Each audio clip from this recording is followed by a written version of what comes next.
Hello guys, this is Rahmatullah Danish from KDRU University. Today we talk about OPS in Java. What is OP? OP stands for Object Oriented Programming. Procedural programming is about writing procedure or method that perform operation on the data. That is the introduction of procedure programmings. In procedural programming we just write procedures method to perform a specific operation on the data. That is called procedures programming. While object oriented programming is about creating objects that contains both data and methods. When the objects or OPS comes, the OPS creating objects and the objects contains our data and methods that's perform operations on the data. کوم وخت چې موږ تاسو د اوپس په اړه کې خبرې کوو اوپس خبره د اوبجیکټ اورینټډ پروګرامینګ شارټ کټس دی او پروسیجر پروګرامینګ دې ته وایي چې موږ تاسو خالي د پروګرام د کوډ پروسیجرز لیکو او دا کوم فنکشنونه چې دی یا میتډونه دی هغه لیکو او پر ډیټا باندې یو اپریشنونه اجرا کوو یعنی موږ تاسو د ډیټا د پروسس لپاره پروسیجرز او میتډونه لیکو دا خپل پروسیجرز پروګرامینګ دی او object oriented programming بیا دې ته وایي چې دا خپل ابجکټونه موږ تاسو ته جوړوي او دغه ابجکټونه په خپل ځان کې هم ډیټا لري او هم دغه میتډونه لري چې دې ته موږ object oriented programming وایو. The advantages of OPS. What is the advantages of OPS than procedure programming? OP is faster than easier to execute. That is the first advantages of OPS. OPS provides a clear structure for the programs. OPS helps to keep the Java code dry. Dry means don't repeat yourselves and makes the code easier to maintain, modify and debug.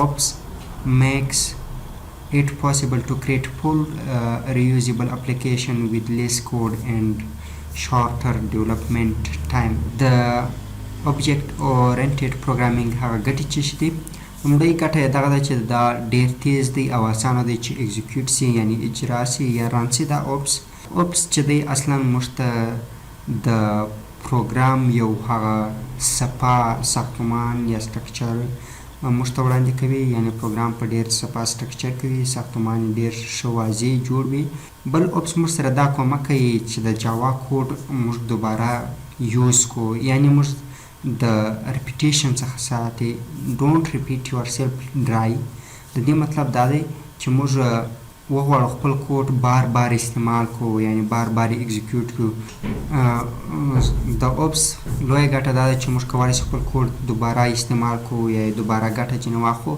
یعنی موږ د ریپیټیشن څخه ساتي ریپیټیشن مطلب دا دی چې موږ د بار بار کوډ لیکلو څخه ساتي یعنی که چیرې موږ د اوپس یو کوډ ولیکو هغه په هر ځای کې کارولی شو یعنی یو کلاس که موږ ولیکو د هغه موږ کولی شو چې په هر پیکیج هر پروجیکټ کې هغه یو کلاس استعمال کړو چې هغه سیم کار وکړي او بل د اوپس ګټه دا ده چې موږ په ډېرې اسانۍ سره خپل کوډ مینټین کولی شو دوباره یې کتلی شو دوباره یې موډیفای یعنی دوباره یې که چیرې ایرر پکښې کې وي هغه دوباره ژر پیدا کولی شو او ډیبګ کولی یې شو یعنی د ایرر مخه یې نیسو یعنی دغه کوډ موږ ته ډېر اسانه جوړوي اوپس بله ګټه یې دا ده چې دغه د اوپس چې دی دا موږ ته د ډېر لوړ یعنی چې موږ هر وخت کولی شو دغه د استعمال وړ اپلیکیشنونه جوړ کړو دا په اوپس کې موږ کولی شو چې دغه زموږ ستاسې د ډیولپمنټ ټایم چې دی دغه هم رالنډوي اوپس یعنی موږ کولی شو چې د اوپس په خاطر موږ ستاسې د ډیولپمنټ ټایم بیخي شارټ کړو یعنی لنډ یې کړو چې دا د اوپس ګټې اوس عموم کې کلاس اینډ ابجکټس دی دا د اوپس کانسیپټ دی اوپس مینس کلاس اینډ objects عملي لږ کار وکړو په اوپس باندې څنګه موږ تاسې کلاس جوړولی شو هغه ته نوم څنګه ورکولی شو په دې باندې په کار وکړو let's jump to the netbeans and create a class and objects practically have a project advanced Java in the project we have a source folder and the source folder we have a package one in the package we don't have any classes any other packages any projects دا زموږ ستاسې د اکلیپس آیډي د موږ په اډوانس جاوا په نامه یو پروجیکټ لرو په هغه کې د سورس فایل ته ځو او پیکیج لرو په سورس فایل کې پر سورس فایل موږ پر دا پیکیج رایټ کلیک کوو او په نیو کې موږ د جاوا کلاس اخلو. We click on package and the package we click on new and that we take a class. کله چې موږ کلاس واخلو د کلاس نیم مشخص کوو. What is the class name? We define it a. That is our class name. We modifier public we finish. موږ ستاسو کلاس موږ ستاسو د جوړ شو public class A. دغه د کلاس جوړولو هغه طریقه ده چې موږ تاسو جوړو او موږ تاسو پیکیج 1 دی. که وګورو دلته د فایل نیم is a.java because we have class public class A. کوم وخت چې موږ تاسو کوم کلاس پبلیک کو نو هغه باندې د زموږ د فایل نوم هم په هغه کلاس ته وړي. کوم کلاس چې پبلیک وي زه غواړم دلته یو بل کلاس جوړ کړم. I want to create another class without access modifier class B. دا د موږ یو بل کلاس جوړ کړي کلاس B او دریم کلاس به هم جوړ کړو کلاس C. دا زموږ تاسو دریم کلاسو. که موږ د فایل نوم وګورو دا د پبلیک کوم کلاس چې موږ تاسو لپاره پبلیک دی دا په هغه کلاس یعنی د فایل نوم هم هغه کلاس ته اوړي پبلیک کلاس ته. We have one public class here and the file name is also the class name public class name. If I declare this class as public we have an error here because the public type B must be defined in the own file. In the same file we have just one public class not two public class. That is the same file a.java. In this class this file we just have one public class. We can't create another public class in this file. نو په دغه فایل کې موږ کولای شو چې یو پبلیک کلاس واخلو او نو څه کولای چې دغه فایل کې دوه پبلیک کلاسونه واخلو. نو زه غواړم چې دغه کلاس بیرته پرایویټ کړم یا پروټیکټ کړم. کلاس A که وګورو دلته بیا هم ایرر دی. We say the error also because our file name is a.java but our public class is B. موږ مخکې هم وویل چې موږ تاسو کوم وخت یو کلاس پبلیک کړو نو باید زموږ فایل هم د پبلیک کلاس نوم ورکړو. If I change the file name to B rename,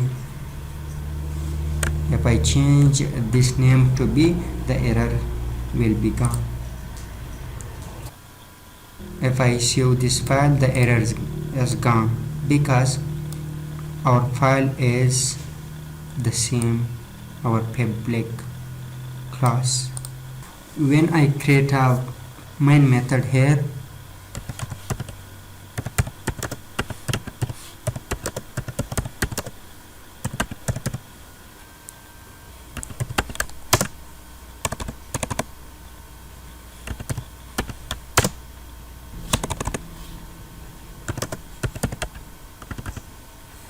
ما په دغه کلاس کې یو مین میتھډ واخیستی په A کلاس کې که چیرې موږ وګورو او هغه مین میتھډ چې دی public static void main دا مین فنکشن ده او په دې کې ما یو پرنټ سټیټمنټ اخیستی دی. بیا موږ تاسو پبلیک کلاس A ولرو او کلاس C هم لرو که چیرې زه دا پروګرام رن کوم. I create the main method in the class A but the class A access modified is not the public. We have here the public class B. When I run this program we can't run this program because our main method in the other class not in the public class. In this because our file name is the same of our public class. نو څه کولای چې دا پروګرام ران کو په دې خاطر چې د زموږ تاسو مین میتھډ چې دی هغه په دغه پبلیک کلاس کې نه وي. که چیرې زه راسم او دغه مین میتھډ له دې ځایه دغه کوم او د کې ورکړم. When I create the main method in the public class now we can run this program. Yes, the program successfully run. When I create the method here and I comment this method, yes, main method not found in class package1.b. Please define the main method as public static void main. The main method is not defined in the class B because our public class is B. دغه مین میتھډ چې دی دا په بی کلاس کې موږ نه دی ډیفاین کړی نو په دې خاطر دغه ایررز ورکوي که چیرې زه دغه کم او دا له کمنټ وباسم نو دا ایرر به ختم سي دا د موږ ستاسې لپاره ایرر له منځه ولاړی نو دا و د کلاس ډیکلیریشن او د کلاس نوم ښودل This is the class declaration and name